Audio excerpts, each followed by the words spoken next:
Welcome, everybody. Welcome back to Simply Shemane. I have two amazing guests today. I can't wait for you to meet them and listen to this amazing film that they have put together. Daphne Barak is a documentary filmmaker, author, journalist, and celebrity interviewer. In her career, she has produced several documentaries, including Jackie Chan showing Hong Kong for the Discovery Channel, Our Son, Michael Jackson, A Tale of Two Sisters, which covers the lives and relationship between Liza Minnelli and Lorna Luft, Saving Amy, a documentary about deceased singer Amy Winehouse, and Coming Home with the Kennedys.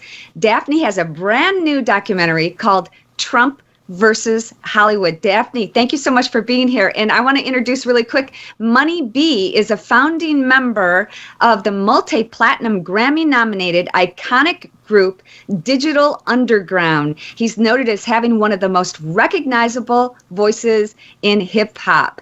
Daphne, Money B, thank you so much for joining me here. Thank you for having us. Man, really. Well, Of course, we introduce you. You are the other half, the most beautiful other half of Ted and Shemane Nugent, right? Well, thank you very much. Yes. And Daphne, I want to start out with you. You've done so much in your life. You've accomplished so many things. Why did you want to do this documentary, produce this documentary, Trump versus Hollywood? It started, Shemane, with President Trump, Bill Ganasty, my husband, that you met, and he loves you. He has your photo on his Instagram. And talking with our very close friend, John Voight, and just wondering, why people that we know in Hollywood, I'm part of Hollywood, proud part of Hollywood, that support Donald Trump would be hesitant to say that. Or if they did, they felt that they were paying a price and they were very ashamed to talk about it. And I believe in freedom of speech, whether you are left wing, right wing, black, white, yellow, whatever. I believe we are all children of God, and we do live in America. We are proud American. We believe in the First Amendment. So we started it that way. It was supposed to be John Voight, Roseanne, which felt that ABC fired her because she supported Trump. They feel differently. I'm not going to go there. And then after we started, but I said to John Voight, let's talk to the others, the younger generation, Scott Baio, Dean Cain, Kevin Sorbo, your husband, Ted Nugent. Really great voices. Isaiah Washington, that Money B was on the phone with him, with the president, just 3 days before the elections. And then I said, no. I have friends on the other aisle, very close friends, and we really have to listen to them, to their voice. And then Shemane, George Floyd happened, and it affected me in a way I cannot explain. I had known about racism, and Nelson Mandela, the president of South Africa, who spent a third of his life in jail fighting for equality. Was a good friend of mine. I proud myself that he felt I'm family. His grandson just texted us yesterday that he's coming here with his baby, and we're really family.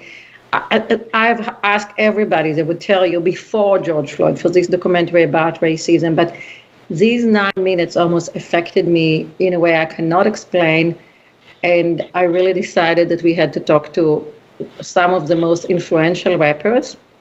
I called Eric B. I said, I'm not going to decide who I'm going to talk to. I wanted one of them to just introduce me to what he felt as the rappers that have the credibility, long-time credibility, the trust of their community. It's not up to me to tell who they should trust. Like I couldn't tell Hispanic who they should trust.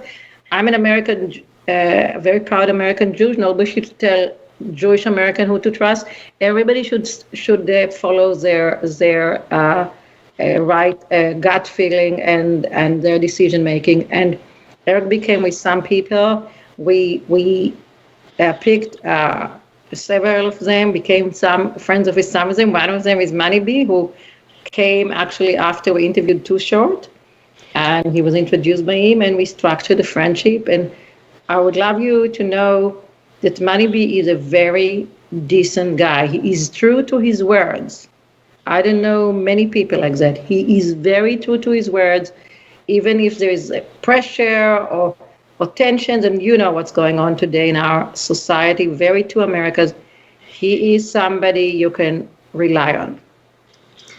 Well, Money B, thank you so much for coming on. And I want to hear from you in your words. Why did you decide to do this documentary? Well, when I heard about it, when I was a little skeptical, because the first thing I think of, or when someone from my community, we hear Donald Trump in the title, is like, what is this? You know what I mean? But then it was explained to me like, hey, give us your thoughts. What do you think about the climate, what's going on? And I just felt like, my voice or speaking for where I come from, because I had a unique upbringing, right? My father and my mother were members of the Black Panther Party in the, late 60s, early 70s. I grew up in that environment. But I also graduated from Palo Alto High School where my stepmom went to Stanford University, where I lived. So, which was a culture shock of being a predominantly all-white upscale school. So I've lived and experienced, it's the very end of each spectrum, I would say. So I felt like I could speak and really come from a point of understanding what my community wants to say, but also understanding enough to know or to be willing to listen to the other side or people that have different opinions. I've never been like this angry guy that just wants to spit in your face and tell you how I feel. It's like, I'll tell you how I feel, and then I'll let you make up your own mind, and then I'm interested in hearing what you think about it, and I'm interested in hearing other opinions. So not only it wasn't just about expressing how I feel, but I was also interested in hearing what other people with other perspectives had to say. So, I learned a lot just being involved with this as well. I think you touched on something that's super important, that we all have to just take a step back and listen to each other. And if we're not willing to do that, we cannot move forward. Daphne, that's a major theme of your film, is about just listening. And I do have to say, I'm kind of biased, but I think Ted had some of the greatest lines, don't you think, Daphne? Did he make you laugh or what? Amazing. He did. Right? And the release is December for teens, all over Apple, Amazon, all over iTunes.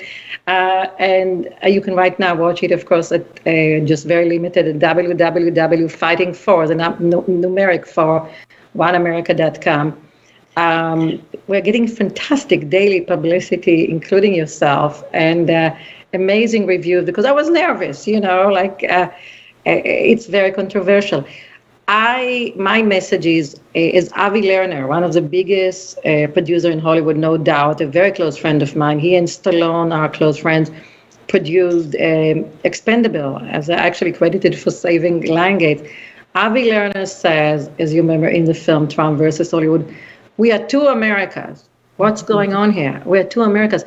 He said that he had actually saved Lionsgate with his film and many films. He had done 450 huge films with Robert De Niro and Al Pacino and everything. And he said because he pre-sold it to overseas. And now he said he cannot because the world lost respect to us. So what are we doing if we don't talk to each other? Yeah. We can agree to disagree. We come from different religions, different colors. We are different genders, different political, different social agendas. But it, as Too Short said in the film, right, Money B? He says, we were always 50-50. And every election, 50% of the country, or a bit less, said, oh, we chose the wrong guy. I hope one day we chose the wrong woman, right? But it was never that emotional, that hateful. And it's up to you, Shemane, Ted, your husband, Money B's wife, me and Bill, each one of us, to do something. We cannot just see it and say, oh, to America's, how unfortunate. No, we have to build the bridges. And it's our responsibility. Otherwise, we are losing the fantastic America, the biggest democracy in the world. Money B, if you had the opportunity, let's say you were president. Sure. How could you bring this country together? What do you think needs to be done? I think that if I was the president, first thing I would do is try to understand what we need, not with just a specific base or the people that support me need. I try to understand or want to put together some sort of, I don't know what you call it, a team or whatever it's called, to find out what's going to serve our country as a whole, as opposed to only dealing with and catering to a specific people, or if you want to call them a base or whatever it is that we want to call it, right? So let's find out. I may not, and this is, it's big picture generalization. Just say if I was running under the guise of, strong men of America, right? I win. All the guys are going, yeah, we did it. First thing I want to do is find out, okay, but how can we uplift and bring the women up as well? Yeah. So that's like just putting it in simplifying it without going into partisanship and everything else. And I just want to, so let's add, which is kind of comical to me, is like whenever there's a race or people are running for anything, the loser always calls foul, right? It's amazing. You cheated. But if you win, of course nobody cheated. It's just how I planned it, right? So, I think we have to start there. We have to think about others. Think about others that aren't like us. Yeah. If you're a man, let's uplift our women. Let's uplift our children. If you're Black, let's be cognizant that Hispanics, white people, and and others have needs. And it goes all around, and I just think at this point, and people may disagree, but I have family and friends in other places, in other countries. They say we're a joke right now. Yeah, it's because of how the top is acting. And I'll leave it at that. Go ahead. No, it's really a shame, and I want to get into that more. I want to find out, Daphne, from you what an America would look like if you were president. But I'm going to take just a quick break, and I'll be right back. Stay tuned. Don't go away. Yeah, sad of my son.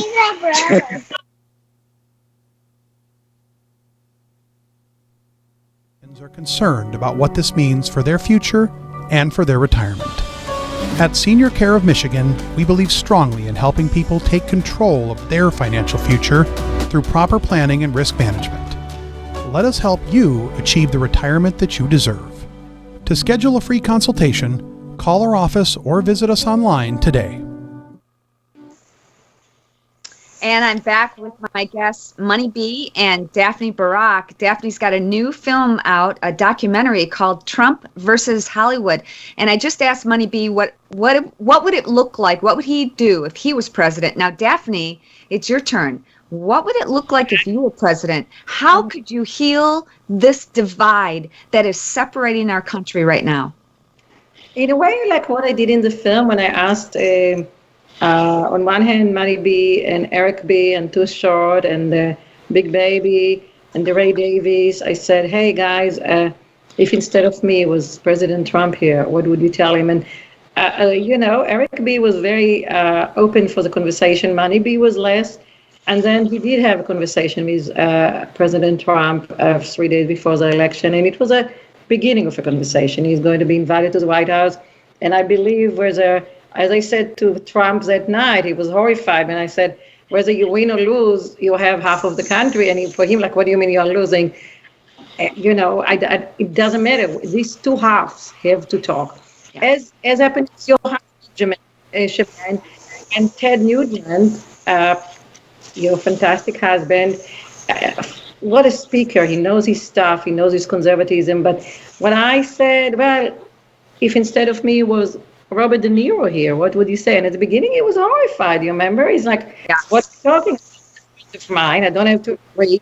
Avi Lerner is telling a very funny story in Trump versus Hollywood about how he punched Schwarzenegger punched Avi by mistake at that famous dinner. And Avi said, "What are you doing? Why are you screaming? You can disagree." And by the way, Schwarzenegger doesn't even like Trump. So what's the idea? But you remember your husband, Ted, became actually very thoughtful. And then he said something so smart. He said, "Well, Robert De Niro, you're one of the biggest actors in the world. You are such an A-lister. You won every award under the ground. And why are you screaming? Let's talk, you know?" Yeah. So that's what, if I were the president of the United States or any elected position, I would do what I'm doing right now as a private citizen. I would just say, "Hey guys, let's talk. Let's start a conversation. We don't know where it will end, but we are conversing."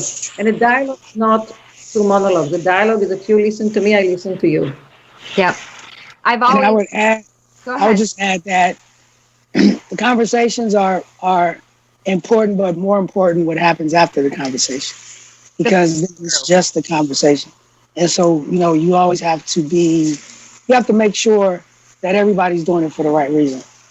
Yeah. Like, I don't want to say, "Hey, I'll talk to you," just so people can see me talking to you.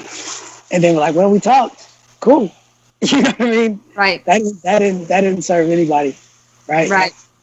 Well, I'm so excited about your film, Daphne, and what's going on right now. I call this the Great Awakening because it's really bringing a lot of people to the table, to discussions, and they're not always great. I have friends on both sides, and it's difficult at times.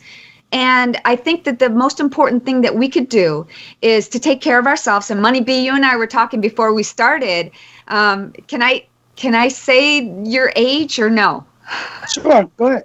Well, I said welcome to the 50s. So I just turned 51. Hey. 51, happy birthday.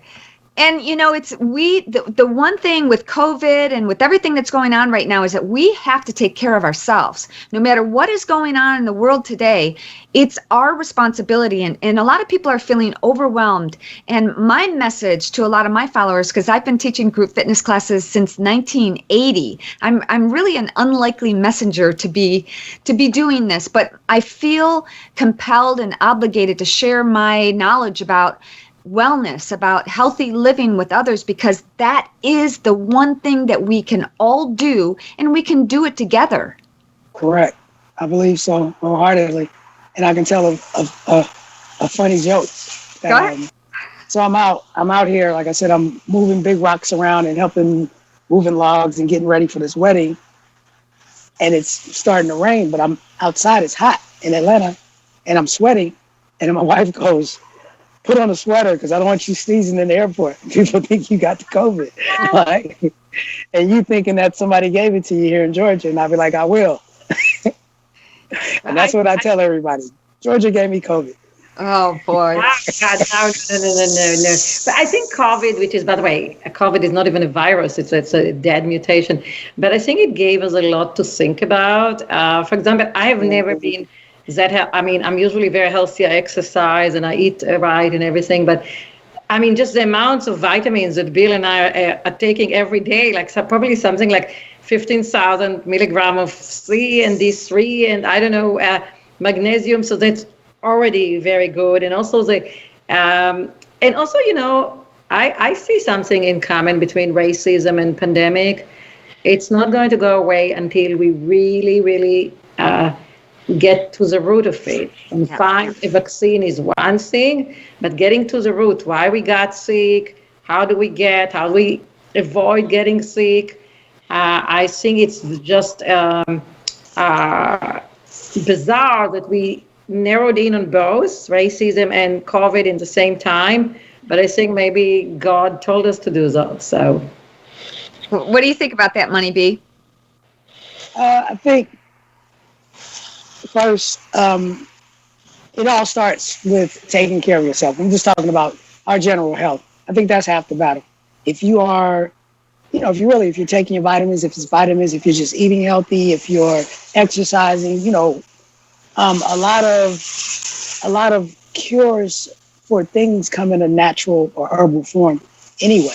If we find out what heals or what saves us from what, like a friend of mine, he gave us some ozone oil. And he's like, man, just take a few drops of these. And when people suggest things, I never just poo-poo it and say, what is that? I try it. You know what I mean? It can't hurt unless it's harmful. If it's not harmful, then why not? If someone says you should drink this much water, you should take these vitamins, or maybe try using these herbs or this or that, blah, blah, blah. It doesn't hurt you or harm you to at least investigate or take a look into it. So as I believe that I've gotten a lot of good advice from good friends on how to take care of myself. And, and that's why I'm proud to say I'm 51, because a lot of people would say I don't look 51. No, because No, you don't. And it's really how you feel. And if you take care of yourself, you're forever young, right? absolutely. And we keep it fresh, and we keep a young attitude. This guy behind me keeps me very young.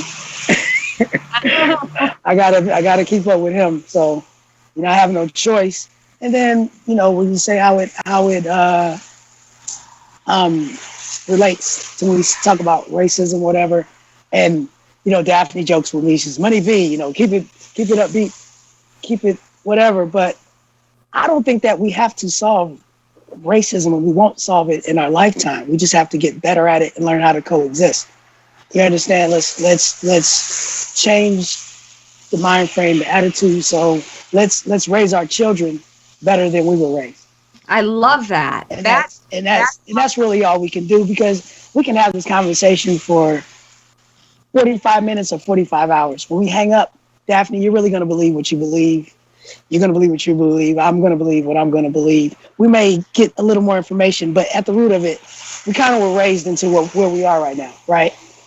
Yeah. We still educate ourselves, but I'm saying we educate and we learn, and then we make sure that our children don't grow up with the mindset that maybe we were instilled with. And don't you think that if we believe it's better?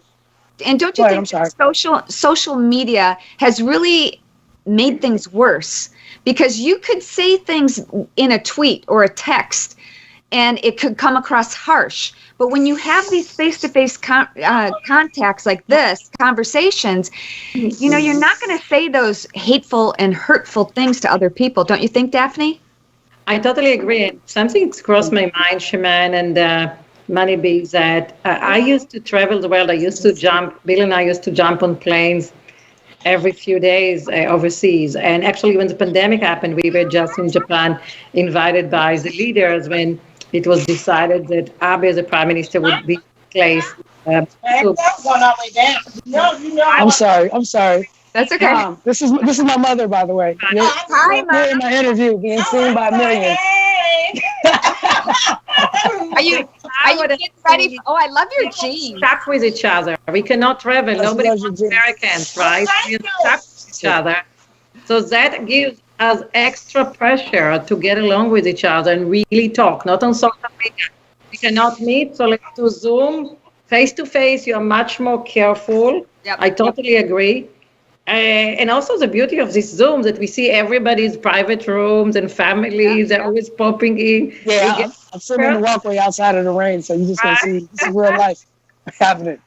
I love that. It does give us a glimpse. In a way, this has been a blessing, because we've gotten to know a lot more about people through Zoom and through Skype and things like this. But I just want to thank you guys so much for sharing your opinions.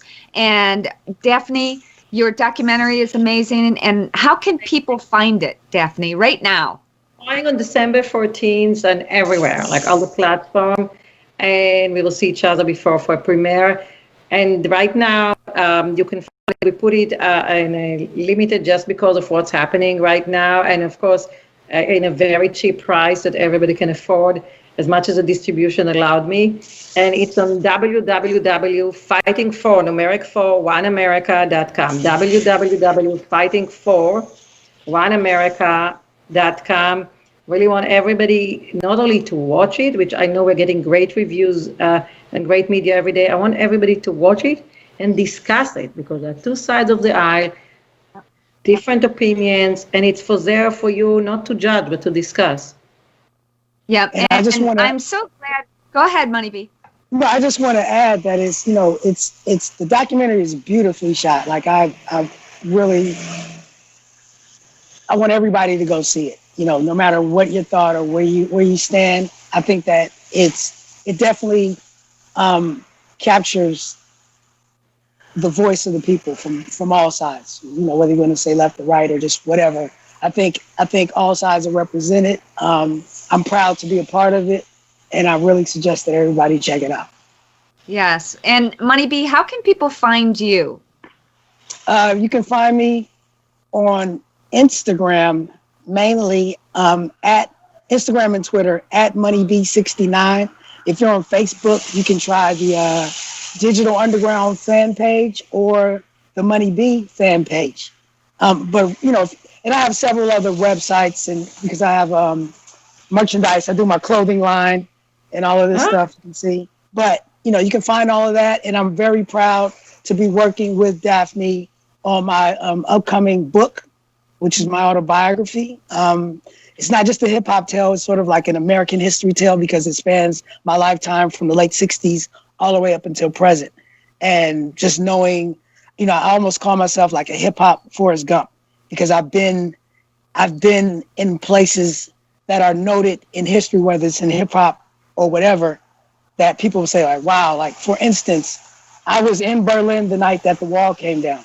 We had a show that night and I was like oblivious to that and things were happening and fires were happening. And I was like, what's going on? Funny joke. You know, it was after a show and I had a young lady riding with me, right? And they were like, the Berlin Wall came down. You want to go get a piece of the wall? And I was like, man, I'm trying to get a piece of something else right now. Skip that wall. And I didn't go. But now I wish maybe I had went and got a piece of that wall. And by the way, I didn't get a piece of nothing that night either. Oh, anyway. Even worse. I failed all the way around. But, you know, those type of things. Like, so you read my book, man, I was a part of history happen, you know, around me. And you get a first-hand kind of view of what a young Black American experienced in this country, you know? So that's happening. And then also Daphne and I are going to start work on a documentary that will precede the book. So, you know, a lot of exciting things happening. But, you know, first and foremost, I need everybody to please check out this documentary, Trump versus Hollywood. A lot of great information. And I think everybody will be better for watching it. Right. Well, I feel better for having this conversation. So, Daphne, thank you so much for allowing our paths to cross and for putting this information out in Trump versus Hollywood. Everybody go watch it. It is available at www.fightingfor1america.com. Go check it out right now and watch Money B. Go follow him on social media. And Daphne, thank you so much for putting this all together. And I'm so blessed to be a part of it. Even though I'm not in the film, my husband is, but I'm so grateful that you guys came on and were able to talk about it because I think we really need to have more conversations like this. You are part of it, definitely. A beautiful part of it. And I will call you in a couple of hours when I'm on my way to Beverly Hills. I have an idea that I wanted to discuss with you. Definitely a part of it. And it has been my pleasure, as I'm sure Money B is. Well, thank you guys so much. Have a great day. And don't go away, everybody. We've got some funny videos. Check it out. Stay tuned. This time, it involves our intelligence community. Ken, what have you learned, sir? Oh, shit. Fuck. Okay. Think we lost Ken for a second. We'll try.